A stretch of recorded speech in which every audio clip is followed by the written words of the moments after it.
Kalyandurg excise Hasina భానుగారు ప్రస్తుతం మనతో ఉన్నారు. నేను నిజంగా ఇష్యూ గురించి ఏమంటారు అనేది మన మేడం మాటలు తెలుసుకుంది. మేడం దాన్ని ఏం జరిగింది, ఎందుకు అటెండర్ మీద దాడి చేయాల్సి వస్తుంది మేడం? ఆ అబ్బాయి మీద నేను దాడి ఏం చేయలేదండి. ఆ అబ్బాయిని నేను సొంత ఇంటి మనిషిలా చూసుకుంటాను. ఆ అబ్బాయి మన స్టేషన్లో చిన్న చిన్న పనులు అంటే వాటరు కాఫీ తేవడము, బండి క్లీనింగ్ చేయడము అట్లా చేస్తుంటాడు. ఆ అబ్బాయి కొన్నిసార్లు రివర్స్ మాటలు మాట్లాడతాడు. అలా రివర్స్ మాట్లాడేసరికి నాకు కోపం వచ్చింది. దాంతోడుగా ఆ అబ్బాయి నా పేరు చెప్పి బయట వసూళ్లకు వెళ్తున్నాడని, తప్పుడు ప్రచారం చేస్తున్నాడని తెలియడంతో అలా చేయడం తప్పు అని చెప్పి దండించే క్రమంలో ఒక ఏటు కొట్టాను తప్ప వాంటెడ్లీ కొట్టింది కాదు. ఆ అబ్బాయిని ఇబ్బంది పెట్టాలని అసలు కన్నా కాదు. అబ్బాయి బిహేవియర్ ఎలా ఉండేది మేడం? అబ్బాయి మైనరా కూడా వార్తలు వస్తుంది, నిజంగా మైనరా లేకుంటే అబ్బాయి బిహేవియర్ బాగుండేది మేడం? ఆ అబ్బాయి 18 years, కొంచెం అబ్నార్మల్ కండిషన్తో పుట్టిన అబ్బాయి. అంటే చెప్పుతో దాడి చేసే పరిస్థితి ఎందుకు మేడం? అంటే బయట కూడా వార్తలు వస్తున్నాయి, ఏదో విషయంలో తేడా వచ్చింది అందుకనే ఇట్లా దాడి చేసిందని చెప్పి బయట వార్తలు. లేదు అట్లాంటివి ఏం లేదు, బయట నుంచి ఎలాంటివి ఏం లేదు. నేను ఆ అబ్బాయి గట్టిగా రివర్స్ మాట్లాడతాడు ఒక్కోసారి ఉన్నట్టుండి. అట్లా గట్టిగా రివర్స్ మాట్లాడడంతో ఆఫీసర్లను అట్లా గట్టిగా రివర్స్ మాట్లాడకూడదు అని చెప్పాను. 9th class ఫెయిల్ అయ్యాడు అబ్బాయి. అసలు అబ్బాయికి మాట్లాడడం కూడా కొంచెం నత్తి ఉంది, మాట్లాడే తీరు కూడా సరిగా రాదు.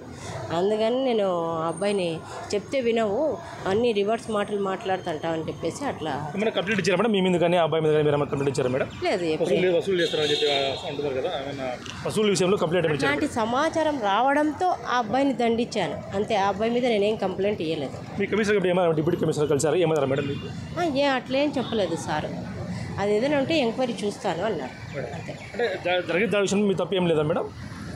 నేను ఎలాంటి తప్పు చేయలేదండి, ఎలాంటి తప్పు చేయలేదు. నేను ఎలాంటి తప్పులు కూడా చేయను. అందరినీ మంచిగా, నా స్టేషన్ ఎక్కువ కేసులు పట్టాలా, నా స్టేషన్కి మంచి పేరు రావాలా, నేను ఒక మంచి ఆఫీసర్గా ఉండాలా అనే తాపత్రమే ఎక్కువ ఉంటుంది నాకు.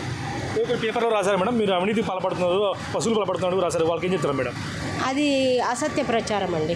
అది గిట్టని వాళ్ళు నా మీద కావాలని చేసిన ఒక అసత్య ప్రచారం చేసి నా మీద వాంటెడ్లీ రాపించారండి. దాన్ని కూడా నేను ఖండించానండి. ఈ వీడియో తీయడంలో కూడా కుట్ర ఉందా మేడం? ఎందుకంటే వీడియో తీసి బాగా పబ్లిసిటీ చేయడంలో కూడా, ఎందుకంటే వీడియో బాగా వైరల్ అవుతా ఉంది, ఇందులో కుట్ర ఉంది అంటే కూడా అబ్బాయి కూడా ఆరోపిస్తూ ఉన్నాడు. లేదండి, అటువంటివి ఏం లేదు. అది కావాలని చెప్పేసి మార్ఫింగ్ చేసి అట్లా చూపించారు. అందులో మీరేనా కదా మేడం? అందులో నేనే. మనం ఒకటి చెప్తే ఒకటి క్రియేట్ చేయడంలో వీళ్ళు రాంగ్ మిస్గైడ్ అయింది. చూస్తున్నవైతే దండించడం మినహా అబ్బాయి నేను ఏం చేయలేదంటూ ఎస్ఐసి హసీనా భాను మేడం చెప్తున్న పరిస్థితి ఉంది. అయితే ఆ అబ్బాయి కొంచెం అబ్నార్మల్ బిహేవియర్ చేయడం వల్ల దండించడం పరిస్థితి వచ్చింది తప్పిస్తే మిగతా విషయాలు ఎటువంటి మాకు లేవంటూ కూడా, ఎటువంటి అవినీతి ఆరోపణలు కూడా నా మీద లేవు, నా స్టేషన్ కోసం నా బాగు కోసమే చేస్తున్నాను అంటూ కూడా చెప్తున్న పరిస్థితి ఉంది. Video Prasad big TV Anantapuram నుంచి.